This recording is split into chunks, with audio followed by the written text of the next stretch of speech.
નમસ્કાર ખેડૂત મિત્રો, મારું નામ છે હરેશ જેઠવા ને અત્યારે અમે ગીર સોમનાથની અંદર એક પ્રગતિશીલ ખેડૂતની વાડીએ આવ્યા છે. ત્યારે એની નર્સરી અને કોકોનટ ફાર્મની જ્યારે વિઝિટે કરી છે તો એમના મુખેથી સાંભળીએ કે એ નર્સરીની અંદર જે એગ્રોસેલ કંપનીનું નીમ એક્શન વાપરે છે તો એ કેટલા સમયથી વાપરે છે અને એનું કેવું રિઝલ્ટ છે. તો તમારું આખું નામ શું? મારું આખું નામ સોલંકી પ્રતિક. અમારી વાડી છે એ અહીંયા બાયપાસ ની તાલાડા બાયપાસ ચોકડીની બાજુમાં આવેલી છે. તો તમે આ નારેલીની અંદર કેટલા ટાઈમથી આ પ્રોસેસ કરો છો? અમે લગભગ છેલ્લા 3 વર્ષથી છે એ નાળિયેરીના હાઇબ્રિડ રોપવાનું કરીએ છીએ અને એમાં અમે લગભગ 3-4 વર્ષથી છે અમે એગ્રોસેલ કંપનીનું જે નીમ ઓઇલ આવે છે એ વાપરીએ છીએ. અમે અલગ અલગ બીજી ઘણી કંપનીઓના વાપર્યા, એના કરતા આમનું એક્ઝેક્ટ અમને રિઝલ્ટ એ સારું મળ્યું અને વ્યાજબી ભાવે અમને બજારમાંથી મળે છે. ઓકે, બીજાના કરતા ભાવ આના વ્યાજબી છે. તો નીમ ઓઇલ છે એ તમે કઈ રીતે વાપરો છો?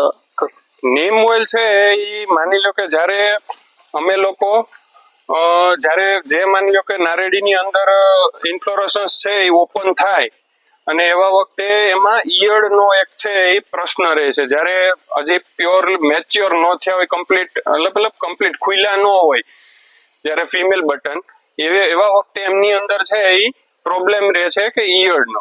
તો એ ઈયળના પ્રોબ્લેમને છે એ સોલ્વ કરવા માટે અમે છે એ આવી રીતના નીમ ઓઇલ છે એને મેલ ફ્લાવર આખા કટિંગ કરી નાખીએ, પછી જ્યારે ફિમેલ ફ્લાવર વધે બરોબર એને કમ્પ્લીટ ચોખ્ખા કરી અને આ રીતના આખા પોટાને સ્પ્રે મારી અને કમ્પ્લીટ પછી એને બેગિંગ પેક કરવાનું. તો નીમ એક્શન ને એગ્રોસેલ નું નીમ એક્શન છે જે નીમ ઓઇલ એની અંદર આખા પોટાની અંદર સ્પ્રે કરી અને પછી બેગ ચડાવો છો? પછી બેગ ચડાવી દે એટલે જ્યારે પોટો એક કમ્પ્લીટ થઈ જાય ત્યાં સુધી એમાં ક્યાંય પણ ઈયળ નો કે ક્યાંય પણ કોઈ પણ વસ્તુ જોવા મળતી નથી. સફેદ માખી જોવા નથી નહીં, કોઈ પણ વસ્તુ નહીં. ઓકે, તો જે સુસ્ય પ્રકારની જીવાત છે એની લાઈફ સાયકલ તોડવાની અંદર નીમ એક્શન કામ કરે, કામ આપે. હા, ઓકે.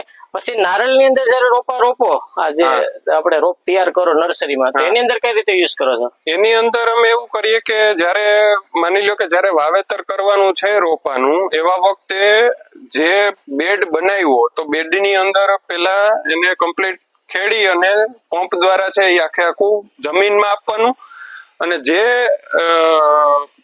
નાળિયેરનું વાવેતર કરવાનું છે એને ડોલની અંદર પાણીની અંદર છે એ નીમ ઓઇલ નાખી અને એમાં બોળી અને એક ફંજીસાઇડ અમે એડ કરીએ છીએ બરોબર. એ બંનેની અંદર બોળી અને આમાં વાવેતર કરવાનું, જેના કારણે એવું થાય કે જે પણ વાવેતર કર્યું છે તો એની અંદર છે એ જે અત્યારે બોટી હુકારાનો રોગ કે છે બડરોટ, હા ઈ છે, પછી નેમેટોડના પ્રશ્ન છે, એ બધી વસ્તુ છે એ એમના રોગ જીવાત છે એ ઘણો ખરો કંટ્રોલ થાય ને ઉગાવો છે એ હારામાં હારો. તો તમારી નર્સરીની અંદરથી જે પ્લાન્ટ છે ખેડૂતો થાય એને ફાયદો થાય? હા, એને ફાયદો છે ચોક્કસ 100%.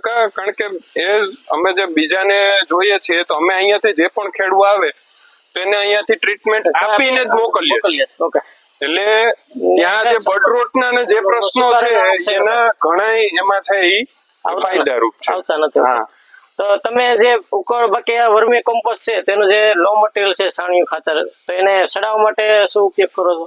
એના માટે અમે છે એ જે એગ્રોસેલની જે ન્યુટ્રીભૂમિ કરીને જે આવે છે બેક્ટેરિયલ ટ્રીટમેન્ટ, જ્યારે વર્મી કમ્પોસ્ટ છે એને પ્રી ડિકમ્પોઝિશનની અંદર બરોબર એ જે એના પત્તાનું અમે એમાં બનાવીએ છીએ તો એના પ્રી ડિકમ્પોઝિશનની અંદર છે એ અમે યુઝ કરીએ, જેના કારણે એવું થાય કે જે પત્તું છે એ જે મહિના દિવસની લાઈફ સાયકલ લેતું તો એની જગ્યાએ એ 20 દિવસની અંદર છે એ પ્રી ડિકમ્પોઝિશનના પીરિયડમાંથી આખું નીકળી જાય અને ડાયરેક્ટ આપણે 20 દિવસની અંદર એમાં વમ્સ છે એ મૂકી શકીએ. ઓલા આપણે 1 મહિનો ને માથે 10 દિવસ થતા ત્યારે મુકાતા. તો જે આખું બનવાની પ્રોસેસ છે એમાં 20 દિવસનો આપણે બેનિફિટ થાય. ઓકે, તો